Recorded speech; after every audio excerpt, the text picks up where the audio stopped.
Nishan? Good evening, everyone. Today I'm going to talk regarding intraoperative management in vascular patients. I'm Dr. Nishan from Jivas. Vascular patients are basically most challenging patients who present with multiple comorbidities, and most of the times they present with multiple diseases, and rarely they present with isolated vascular issue. Major complication in vascular patients is their long operative times, large incisions for the patients, and the greater volume and blood losses. Coming to anesthesia management in intraoperative, generally principles of anesthesia are divided into three constituents, that is analgesia, amnesia, and relaxation. It depends on base of the procedure for anesthetic approach. Based on the depth of sedation, we classify this anesthetic into responsiveness, airway, spontaneous ventilation, and cardiovascular function, which is again subdivided into minimal sedation, moderate sedation, deep sedation, and general anesthesia. Based on the anesthetist, they decide on the procedure for vascular. Anesthetist decides which to be taken. Local and regional anesthesia, it basically interferes with nerve conduction by blockage of neuronal sodium channels. Most local anesthetics contain an aromatic ring and a basic and lipid soluble. They are made soluble in acid aqueous vehicle for administration. That is why when we give in tissues where neutral pH, anesthetic effect will be there, and where there are in tissues with inflammation or infection, where there is acidic environment, anesthetic action will not be, local anesthetic action will not be that effective. Type of local anesthetic agents are classified as esters and amides. A regional block in terms of local anesthetic is Bayer's block, which is given intravenously into an isolated limb. Ester containing local anesthetics are cleared by plasma cholinesterase rapidly, but amide-based local anesthetics, including lidocaine and bupivacaine, require liver metabolism. Toxic central nervous system effects follow a dose-related progression from vertigo and tinnitus to anxiety, fear, and subsequently tremors, seizures, and coma. Direct cardiovascular toxicity is seen at levels exceeding the threshold, and there are arrhythmias and myocardial depression also. Moderate sedation is actually a conscious sedation. It does not depress the ability of patients to protect their airway. The primary hazard of moderate sedation is induction of excessive sedation within a deeper than desired level of anesthesia and the potential for hypoventilation and hypoxia. Patients need to be fasted, and normal PSC needs to be done as per general anesthesia, and both intraoperative and post-procedural monitoring is required. The ASA strongly recommends monitoring of level of consciousness, oxygenation with pulse oximetry, arterial pressures with automated oscillometry every 5 minutes, and respiration with an apnea monitor, ECG in patients with cardiac disease or undergoing deep sedation. Midazolam, diazepam, meridipine, propofol, droperidol, fentanyl, and ketamine are the agents. Reversible agents must be immediately available, such as naloxone for opiates and flumazenil for benzodiazepines. Regional anesthesia is basically divided into peripheral nerve blocks, cervical and brachial plexus block, spinal anesthesia, and epidural anesthesia. Spinal anesthesia refers injection of medications into the dura, that is into cerebrospinal fluid from the lumbar levels. Both drugs, lidocaine and bupivacaine, are taken. Lidocaine action lasts for 60 minutes and bupivacaine lasts for longer action, 100 minutes. Patient position and solution density are also important factors that should be considered. It is spinal anesthesia is contraindicated when hemodynamic instability is expected. Severe coagulopathy, increased intracranial pressure, and infection at the site of injection are contraindications for spinal. Complications include post-dural puncture headache, nausea, emesis because of unopposed parasympathetic effects, and respiratory depression. Epidural anesthesia is another anesthesia where the placement of catheter is into the epidural space around the distal thoracic or lumbar spine. Frequently, it delivers the drug in larger quantities of anesthetic required for absorption between the spinal ligament and the dura, that is in the epidural space. Effective epidural post-operative analgesia safety for 3 to 4 days. It needs systemically to be given, opioids to be given systemically. Contraindications to epidural catheter placement are similar to those for spinal block, with the exception that recent anticoagulation is not an absolute contraindication, which in vascular it's very important. Recent anticoagulation is not a contraindication for epidural. The American Society of Regional Anesthesia and Pain Medicine have recently postulated that epidural blocks may be performed 4 hours after the last subcutaneous dose of unfractionated heparin and 12 hours after the last subcutaneous dose of low molecular weight heparin. Treatment with NSAIDs or aspirin is not considered a contraindication in these patients. Clopidogrel needs to be discontinued 7 days before puncture, and systemic heparinization can be started 1 hour after catheter insertion. If a traumatic puncture occurs in on table, elective vascular surgery should be delayed for at least 12 to 24 hours. This is a chart showing the recommendation for epidural catheter insertion and removal in cases of unfractionated heparin, time for unfractionated heparin, and different antiplatelets and anticoagulants. Mostly we deal with unfractionated heparin, intra-op heparin, and low molecular weight heparin, warfarin, clopidogrel. Coming to general anesthesia, it's a loss of consciousness with patients unavailable to painful stimuli, requires assisted ventilation, depressed cardiovascular function, and require support by specially trained anesthetists. Commonly used inhaled agents for general anesthesia in vascular surgery are nitrous oxide, desflurane, halothane, sevoflurane, and isoflurane. Next, coming to vascular anesthesia technique and outcomes. There is a great deal of interest in determining anesthetic approaches that minimize the physiological impact of surgery, enhance vascular reconstruction durability, and improve patient survival. Coming to elective aortic surgery, anesthesia of choice would be epidural combined with light general anesthesia and post-operative pain management with epidural supplemented with intravenous morphine are needed balanced. General anesthesia and post-operative systemic opioid analgesics can also be used. Veteran Affairs cooperative study, which is reported by Parker and Associates in 2001, showed there is no difference in comparing the two groups of this anesthetic group. Pain scores were significantly less in patients with epidural group. Occurrence of any complication was significantly reduced in patients with epidural. The benefits of epidural anesthesia in aortic surgery was observed with thoracic as opposed to lumbar epidurals. Means if anesthetic was given at thoracic level, epidural anesthesia effect was better to control the abdominal pain.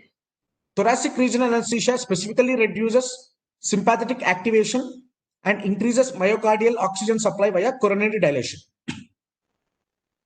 Better pulmonary and diaphragmatic function with epidural might also be explained by epidural anesthetic ability to block inhibitory effects of abdominal surgery and general anesthesia on the phrenic nerve and diaphragm. In patients with ruptured abdominal aortic aneurysms, anesthetists to maintain sufficient arterial pressure for vital organ perfusion. Pressures more than 100 mmHg has been found to be associated with increased perioperative mortality. Permissive hypotension with systolic arterial pressure between 70 and 80 mmHg should be tolerated as long as the patient is awake and exhibits mentation. Pain control should be managed with small intravenous doses of narcotics. In patients with AAA surgery, they're prone to exacerbate hypotension because of induction of anesthesia, which causes reduction in sympathetic tone, myocardial depression, and the relaxation of abdominal muscles may result in the loss of tamponade or rupture. Positive pressure ventilation will reduce the venous return. So anesthetists should be prepared for large volume resuscitation and transfusion of fluids or blood. REBO, which is resuscitive endovascular balloon occlusion of aorta, which a large volume endovascular balloon is positioned proximal to the site of rupture prior to induction. In infrainguinal reconstructions, reduction in post-operative graft thrombosis was low in patients who had epidural anesthesia compared with general anesthesia, which is 43% in GA and 8% in GA. Reason might be the effect of epidural anesthesia on coagulation cascade and fibrinolysis. Compared to general anesthesia, early graft failure, early return to the operating room, cardiac morbidity, and pneumonia were significantly lower in spinal anesthesia. Carotid surgery, general or local. There is a trial, GALA trial, which shows it includes around 7,000 patients who underwent carotid endarterectomy, but there is no difference in 30-day follow-up for morbidity and mortality in both the patients. A major function of performing surgery in local is ability of continuously monitoring cerebral function in conscious patient during clamping. Successful local or regional anesthesia in carotid patients requires a dedicated team of surgeons, anesthetists, nurses, and supporting staff. Intraoperative monitoring. First is the ECG. It should be applied throughout the perioperative period, can detect ischemias and arrhythmias and myocardial ischemias.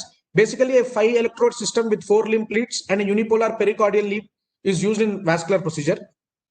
Next is the pulse oximeter, which is a non-invasive technique of measuring oxygen saturation with probes placed in the toes or fingers. It measures the absorption of different wavelengths of light that are emitted. Preferential absorption by either oxyhemoglobin or deoxyhemoglobin. Continuous index of tissue perfusion is done by pulse oximetry, but it is prone to a number of artifacts. So recently, a reflectance cerebral oximetry, which measures backscatter of light and measures the oxygen saturations in toes and fingers. Next comes the capnography, which is a continuous monitoring of end-tidal CO2 using the principle of infrared absorption spectrometry, and is a standard of care for assessment of ventilation during general anesthesia. It is important to bear in mind that gradient pressure, end-tidal CO2 and partial pressure of CO2, which is normally about 5 mm, may be affected by the disease states. Next is non-invasive method of arterial pressure monitoring, which has a high incidence of vascular patients are high incident for cardiac disease, and the dramatic effects of vascular procedure on afterload and blood volume make monitoring arterial pressure very important. Periodic measurements are done using oscillometric devices. Decreased arterial compliance in elderly and in diabetics may lead to overestimation of systolic pressure and underestimation of diastolic pressure. May be less useful in setting of AF, bradycardia, and patients with severe vasoconstriction.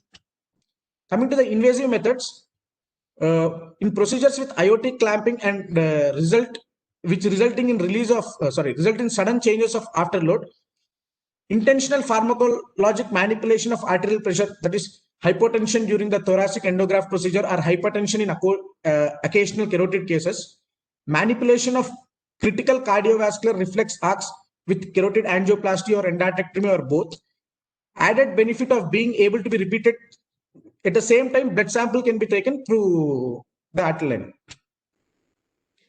It is commonly inserted in the radial artery. Stenosis, thrombosis, and occlusion complications can occur. Can also be placed in brachial, axillary, and femoral arteries. Ultrasound usage can give the advantage of easily puncturing the vessel. Ultrasound imaging can also show vessel patency and atherosclerotic disease to exactly determine the position of catheter. Advanced hemodynamic monitoring, which includes central venous catheterization, which measures CVP and intravascular volume and venous return. Next comes the pulmonary artery catheterization, which measures the pulmonary artery diastolic pressure and pulmonary capillary wedge pressure. Next comes minimally invasive hemodynamic monitoring with calibrated minimally invasive devices. Next comes transesophageal echocardiography. It has become the mainstay of intraoperative management for patients undergoing surgery on the heart or thoracic aorta. It is reasonable for investigating acute life-threatening hemodynamic disturbances. Coming to neurological monitoring, CNS, the adequacy of cerebral perfusion has been assessed by conscious monitoring of the neurological responses, continuous EEG, and transcranial middle cranial artery Doppler. Spinal nervous system is done using spinal or motor evoked potentials when intercostal artery is giving rise to the great radicular artery are dealt, that is artery of Adamquist. In infection control and maintenance of hemostasis, perioperative antibiotics, which is surgical site infections, have been estimated to account for 25% of nosocomial infections. Effective concentration of an antibiotic suitable for probable organisms in tissue at the site and at the time of inoculation should be provided. Approved drug for as per SCIP guidelines is cefazolin. In organisms which are beta-lactam allergic, vancomycin and clindamycin were appropriate. Prophylactic antibiotic for the placement of stent grafts is recommended, not because of high chance of stent graft infection, but rather mortality associated when infection of stent graft occurs. And prophylactic antibiotics are not recommended in regular angiograms, angioplasties, or placement of bare metal stents, or venous procedures, closure devices uses, or thrombolysis. In case of endovascular reintervention, which is defined as in within 7 days, interventions in the presence of hematoma, procedures which last more than 2 hours, immunocompromised patients, and interventions in the presence of another intravascular implant, prophylactic antibiotics should be considered. Adrenergic agents, which are the cardiotonic drugs, help in reducing the cardiac risk prior to procedure and preparing the patient for the procedure.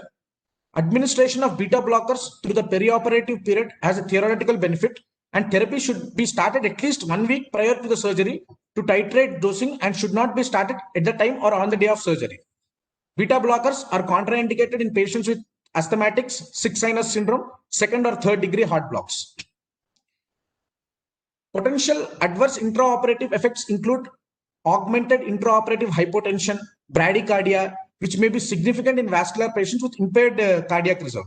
In such cases, there is an evidence that a similar reduction in periprocedural cardiac morbidity may be obtained with alpha-2 adrenergic agonists.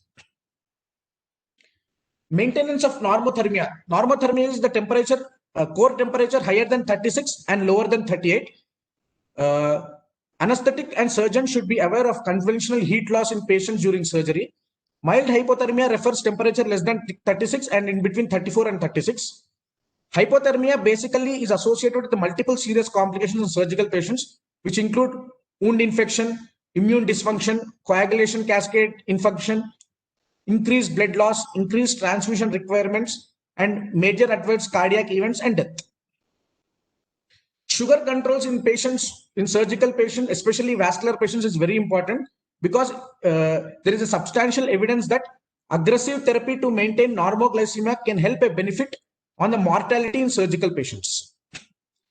Coming to anticoagulation, which is very important in vascular patients, and anesthetists should also be knowing about it. Generally, anticoagulation dosage is given just prior to the clamping of the artery. A bolus of unfractionated heparin, which is given as per dose 100 to 150 units per kg or around 3000 to 500 units initial dosage. As the heparin half-life is around 30 to 90 minutes and it is dose dependent, next dosage would be given every 45 to 60 minutes. That is 50 units per kg, which comes around 500 to 1000 units. Monitoring of anticoagulation action is, which is basically heparin, is done either by ACT or APTT. APTT consumes longer time, so we monitor in ACT. Although the degree of anticoagulation seen with fixed dose regimens may vary among patients, we generally maintain ACT around 200 to 300, and in patients who are prone for thrombotic, we maintain above that. And in patients whose ACT is more than 400, we plan to keep ready for the reversal agent at the end of the procedure. For patients in whom there is heparin-induced thrombocytopenia or anti-heparin antibodies, several other direct thrombin inhibitors are available, which are hirudin derivatives and argatroban. Coming to antiplatelet therapy, antiplatelet therapy basically reduces greater incidence of myocardial infarction and ischemic stroke. There is a little evidence to support addition of clopidogrel as a second agent in low risk patients who can tolerate aspirin. In general, as per mentioned in things, dual antiplatelet therapy is recommended 1 month after coronary angioplasty with a bare metal stent and for a minimum of 12 months after the use of drug-eluting stents. Intraoperative fibrinolysis, surgical bleeding may not be an issue for any vascular patients, but the risk of potential intracranial hemorrhage is fatal. Recombinant tissue plasminogen activator is the most commonly administered and is given as catheter-directed bolus into the thrombus, often followed by a continuous infusion. Control of blood loss and transfusion. The initial physiological response to any blood loss in procedure would be increased stroke volume, or any anemia would be increased stroke volume. Risk associated with allogenic transfusion is TRALI, which is anaphylaxis, transfusion-related acute lung injury, and transfusion-associated circulatory overload, and both acute and delayed hemolytic reactions. Transfusion recommendations are categorized in patients with generally critically ill, where there is no acute bleeding, critically ill patient with septic shock greater than 6 hours, with septic shock less than 6 hours, and patients with chronic cardiac disease and acute cardiac disease. These are the transfusion triggers which are given in gram per liter, and the goal how to maintain transfusions. Transfusion strategies basically accept a lower transfusion trigger. There are three main methods of auto transfusion, which are preoperative autologous blood donation, acute normovolumic hemodilution, and intraoperative autologous blood recovery and transfusion. Coming to DVT prophylaxis, we generally follow in advanced age, decreased mobility, cardiac disease patients, obese patients, and patients who are smokers. Post-operatively, some are treated with systemic anticoagulation based on patient condition. Intraoperative safety, attention has been focused on two main areas, that is team development and shared management of patient care, and policies, procedures, protocols to reduce the error. An error is an inevitable result of the natural limitations of human performance and the function of complex systems. Thank you, sir.